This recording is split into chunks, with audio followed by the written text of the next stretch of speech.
បងប្អូននេះឆ្កែណាគេមកនេះឆ្កែណាគេមកកូនហើយច្រើនក្តាមសមានបងប្អូនខ្យល់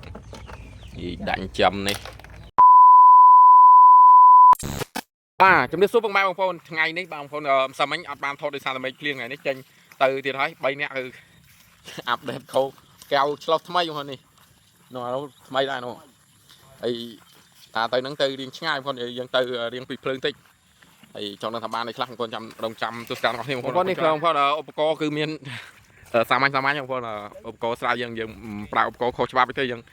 មានរត់មានស្នចាក់ខាងខ្ញុំគេហៅសាងបងប្អូនតែ3នាក់បងប្អូនតែ3នាក់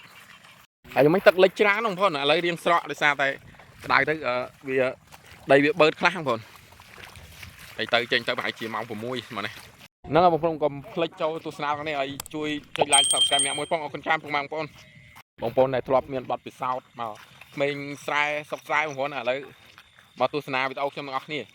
ណាឥឡូវដល់រដូវដែលយើងត្រូវរកត្រីដាក់ម៉ងដាក់បកាយអត់ទាន់ដល់មករដូវទៀតបងប្អូនបានយើងដាក់បកាយ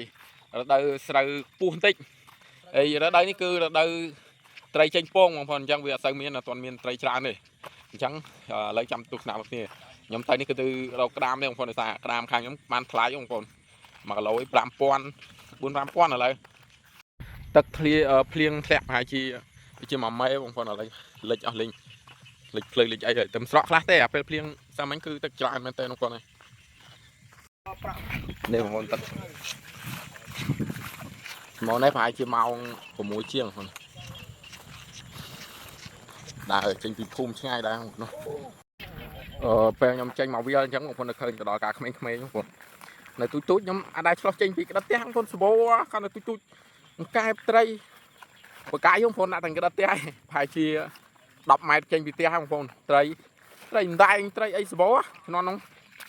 ក្នុងវាអត់សូវមានឧបករណ៍ខុសច្បាប់ច្រើនបងប្អូន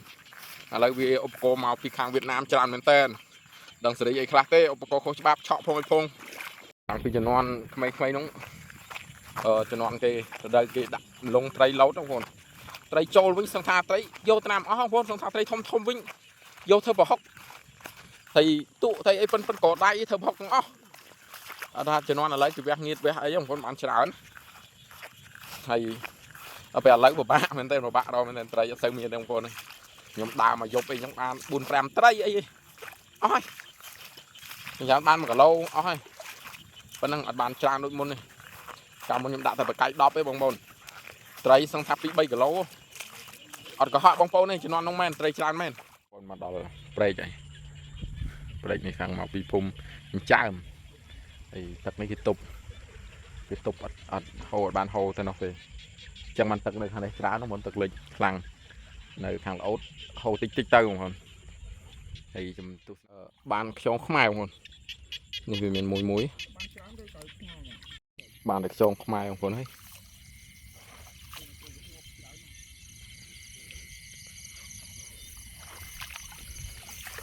ទៅបានតែខ្យងខ្មែរបងប្អូន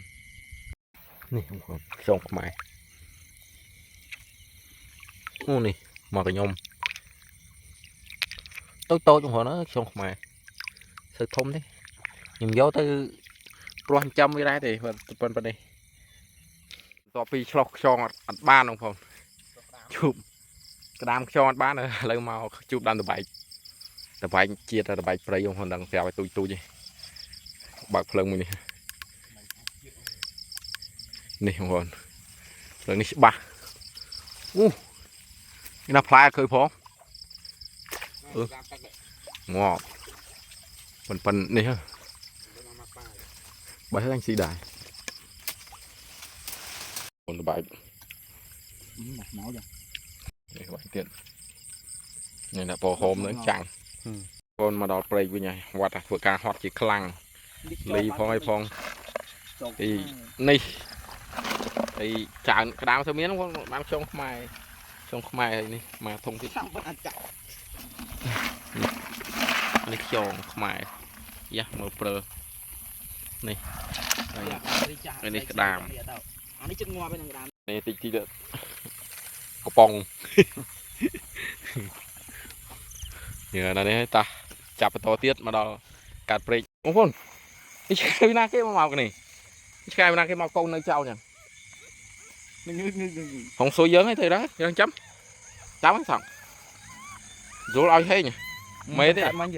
mấy thế cạn manh ai dùng mấy chào cái này cậu ăn em căn ấy anh căn tay phía bây giờ này con sky